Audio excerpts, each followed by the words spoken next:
Bonjour chers amis, c'est All India Radio. Vous êtes à l'écoute du service français de All India Radio. Voici maintenant le bulletin d'information d'aujourd'hui, présenté par Soumya Taneja. Tout d'abord, les grands titres.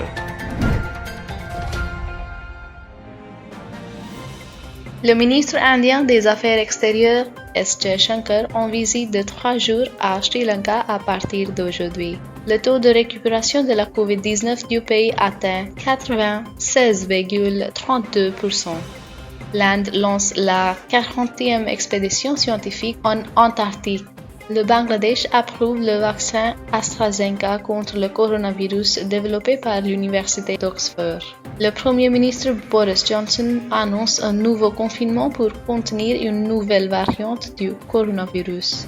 Le cinéaste argentin Pablo César à la tête du 51e jury international du FIFI. Le Bangladesh prépare un projet de gestion des catastrophes de 2276 milliards de takas. Plan de radiation du NISE a déclaré que les 3 grandes entreprises de télécommunications chinoises perdent 1,5 milliard de dollars américains. Un juge britannique rejette l'extradition de Julian Assange vers les États-Unis. L'émir du Qatar participera aujourd'hui au sommet du CCG en Arabie Saoudite. Maintenant, les nouvelles en détail. Lors du premier engagement bilatéral de haut niveau de la nouvelle année, le ministre des Affaires extérieures, M. S. Jaishankar, se rendra aujourd'hui à Sri Lanka. Au milieu de la pandémie de Covid et des restrictions de voyage connexes dans les pays, la visite est organisée à travers la bulle d'air. Au cours de sa visite, qui se terminera le 7 de ce mois, le ministre Jaishankar doit tenir des réunions bilatérales avec le président Gotabaya Rajapaksa, le premier ministre Mahendra Rajapaksa et le ministre des Affaires étrangères Dinesh Gunawardena. Le taux de récupération du COVID-19 du pays a atteint 96,32%. Au cours des dernières 24 heures, un total de 29 091 patients souffrant de Covid se sont guéris. Le ministère de la Santé a déclaré que le nombre total de récupération est passé à 9 975 958. La charge de travail réelle ne comprend actuellement que 2,23% du total des cas positifs. Actuellement, le nombre total de cas actifs dans le pays est d'environ 231 000. Au cours des dernières 24 heures, 16 375 nouveaux cas ont été signalés, portant le nombre total de cas positifs dans le pays à plus de 10 375 000. Le ministère a déclaré qu'à l'heure actuelle, le taux de létalité en Inde était de 1,45%, ce qui est l'un des plus bas au monde. Au cours des dernières 24 heures, 201 décès ont été signalés, portant le bilan à 149 850. L'Inde a lancé lundi la 40e expédition scientifique en Antarctique. Cette expédition indienne marque 4 décennies d'efforts scientifiques du pays vers le sud du continent blanc.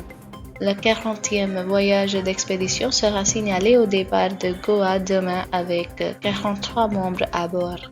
Le navire affrété de classe glace MV Vassili Golovnin effectuera ce voyage et atteindra l'Antarctique dans 30 jours. Après avoir laissé derrière lui une équipe de 40 membres, il reviendrait en Inde en avril.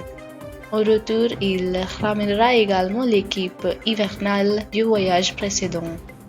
Le gouvernement du Bangladesh a approuvé l'utilisation d'urgence du vaccin AstraZeneca contre le coronavirus développé par l'Université d'Oxford.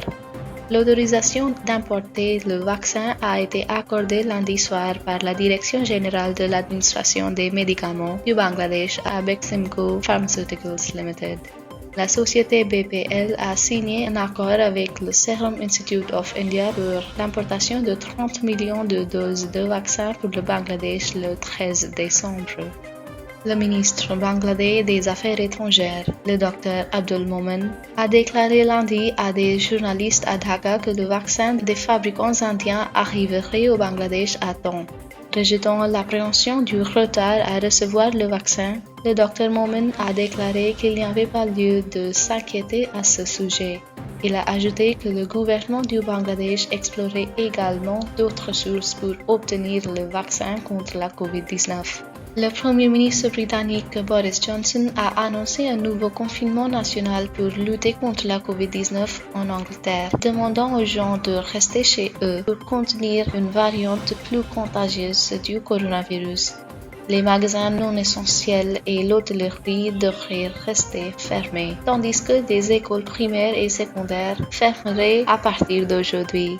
L'annonce est intervenue hier, quelques heures à peine après que le gouvernement ait salué le succès de la Grande-Bretagne en devenant le premier pays à commencer à déployer le vaccin contre la COVID-19 AstraZeneca développé par l'Université d'Oxford. Johnson a déclaré qu'une nouvelle variante plus contagieuse du coronavirus identifiée pour la première fois au Royaume-Uni est maintenant présente dans de nombreux autres pays se propageait à grande vitesse et qu'une action immédiate était nécessaire pour le ralentir. Le jury international de la 51e édition du Festival international du film de l'Inde, FIFI, a été annoncé avec d'éminents cinéastes du monde entier. Le ministère de l'Information et de la Radiodiffusion a déclaré dans un communiqué que le jury comprendra Pablo César de l'Argentine en tant que président, Prasanna Vittanage de Sri Lanka, Abu Bakr Shaki de l'Autriche, Priyadarshan de l'Inde et Rubaiyat Hussain du Bangladesh. Pablo César est un cinéaste argentin. Il a contribué au cinéma africain en réalisant les films acclamés par la critique Equinox, Le Jardin des Roses, Los Dios de Agua et Aphrodite, Le Jardin des Parfums. Le cinéaste sri-lankais Prasanna est considéré comme l'un des pionniers de la troisième génération du cinéma sri-lankais. Abu Bakr Shaki ou Abe Shaki est un écrivain et réalisateur égypto-autrichien. Rubaiyat Hussain est une réalisatrice et écrivaine bangladesh. Priyadarshan est un réalisateur, scénariste et producteur indien. Au cours d'une carrière de plus de 3 décennies, il a réalisé plus de 95 films dans diverses langues indiennes, principalement en malayalam et en hindi. Le gouvernement du Bangladesh a préparé un plan ambitieux couvrant l'ensemble du pays pour accélérer les travaux de gestion des catastrophes dans le pays. Le plan d'1,76 milliard de takas a été préparé pour se procurer des équipements modernes pour une réponse rapide lors des urgences résultant de catastrophes naturelles. Le ministère de la Gestion des catastrophes et des secours cherche à couvrir toute la zone du Bangladesh avec ce projet, y compris les zones prioritaires des divisions de Dhaka, Chattogram, Sylhet et Rangpur. Le projet devrait être achevé d'ici octobre 2023, rapporte l'agence de presse officielle BSS. Soulignant la nature sujette aux catastrophes du Bangladesh, le secrétaire au ministère de la Gestion des catastrophes et des secours, Mohamed Mohsin, a déclaré à la BSS que la mise en œuvre de ce projet aiderait grandement le Bangladesh à mener des opérations de recherche et de sauvetage d'urgence en cas de catastrophe naturelle. Il a déclaré que le projet renforcera la capacité institutionnelle des agences à réagir rapidement lors de catastrophes naturelles. Les 3 grandes entreprises de télécommunications chinoises ont perdu 1,5 milliard de dollars de valeur marchande en raison des préoccupations liées au plan de radiation de la bourse de New York, NISE. Le NISE a annoncé jeudi qu'il radierait les sociétés China Telecom Corporate Limited, China Mobile Limited et China Unicom Hong Kong Limited. Selon les rapports des médias locaux, l'effondrement des actions a effacé environ 1,5 milliard de dollars de valeur marchande de China Mobile et China Telecom à la clôture de la bourse hier. La première séance de négociation car la bourse de New York a déclaré qu'elle retirerait ces entreprises. La société China Unicom cependant a rebondi après une baisse de 3,8%. Le trio a vu sa valeur marchande combinée diminuer de 610 milliards de dollars achetés en 2020. Un juge britannique a statué lundi que le fondateur de Wikileaks, Julian Assange, ne devait pas être extradé vers les États-Unis pour faire face à des accusations criminelles, y compris avoir enfreint une loi sur l'espionnage, affirmant que ses problèmes de santé mentale signifiaient qu'il risquait de se suicider. Les États-Unis ont déclaré qu'ils continueraient de demander l'extradition d'Assange, né en Australie, et que les procureurs américains devraient faire appel de la décision de lundi devant la Haute Cour de Londres. Les autorités américaines accusent Assange de 18 infractions liées à la publication par Wikileaks de vastes trésors de documents militaires américains confidentiels et de câbles diplomatiques qui, selon eux, mettent des vies en danger. Les avocats d'Assange demanderont la mise en liberté sous caution mercredi pour leur client de 49 ans, qui a passé la majeure partie de la dernière décennie soit en prison, soit en détention volontaire. Le bureau de la communication du gouvernement du Qatar, BCG, a confirmé que le dirigeant du pays, Sheikh Tamim bin Hamad Al Thani, participera au sommet du Conseil de coopération du Golfe CCG en Arabie Saoudite aujourd'hui. La participation de Sheikh Tamim intervient après que le ministre koweïtien des Affaires étrangères a annoncé lundi soir que l'Arabie Saoudite rouvrirait son espace aérien, ainsi que sa frontière terrestre et maritime avec le Qatar, ouvrant la voie à un accord pour résoudre le différend politique. En juin 2017, l'Arabie Saoudite, les Émirats arabes unis, le Bahreïn et l'Égypte ont accusé le Qatar, entre autres, de soutenir le terrorisme et d'être trop proche de l'Iran et ont rompu les relations économiques et diplomatiques. Ils ont également imposé un blocus terrestre, maritime et aérien au Qatar. Vous venez d'écouter les nouvelles, chers amis, et voici maintenant le commentaire d'aujourd'hui portant sur les manigances politiques continuent au Pakistan. La coalition antigouvernementale des partis d'opposition au Pakistan, le Mouvement démocratique du Pakistan, MDP, a mis fin à sa première phase de manifestation en 2020 à Minar-e-Pakistan, à Lahore, et l'a qualifié de coup final pour faire tomber le gouvernement du parti Tehreek-e-Insaf, dirigé par Imran Khan. Cependant, la Jalsa, manifestation de Lahore, n'a pas donné les résultats escomptés et le parti PMLN n'a pas réussi à réaliser ce qu'on désirait au Pendjab, qui est considéré comme le bastion du parti. La deuxième phase des manifestations du MDP a été annoncée comme étant le point culminant la longue marche vers l'Islamabad. Cependant, le moral du MDP est bas.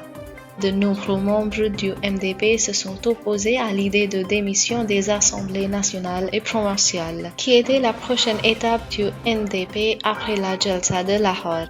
Des différends ont commencé à apparaître dans le parti Jamaat-e Ulema et Islami, et les voix anti-Maulana Fazlur Rahman se sont renforcées. Dans le même temps, le gouvernement pakistanais a affiné sa contre-stratégie alors que le Premier ministre Imran Khan a souligné qu'il était prêt à s'entretenir avec le MDP sur n'importe quelle question à l'exception de l'ordonnance sur la réconciliation nationale. Moi, Fazlur Rahman et Mariam Nawaz car ils n'occupent aucun poste. Le coup final porté au MDP a été l'arrestation du pilier du PMLN, Khwaja Mohammad Asif, par le Bureau national de responsabilité après la réunion du PMLN à Islamabad dans le cas des actifs au-delà des sources de revenus connues. Pour faire pression davantage sur l'établissement, le MDP a, pour la première fois explicitement après la dernière réunion le jour du Nouvel An, laissé entendre que la longue marche vers Islamabad serait en fait une longue marche vers le quartier général de l'armée pakistanaise à Rawalpindi, si Imran Khan ne présente pas sa démission.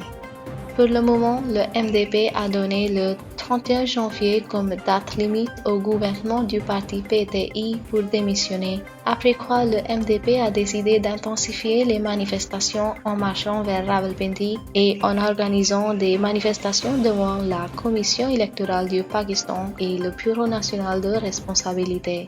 Maulana Fazlur Rahman, le chef du MDP, a déclaré que leur cible de critique sera désormais l'établissement militaire qui a mis en place le faux gouvernement d'Imran Khan.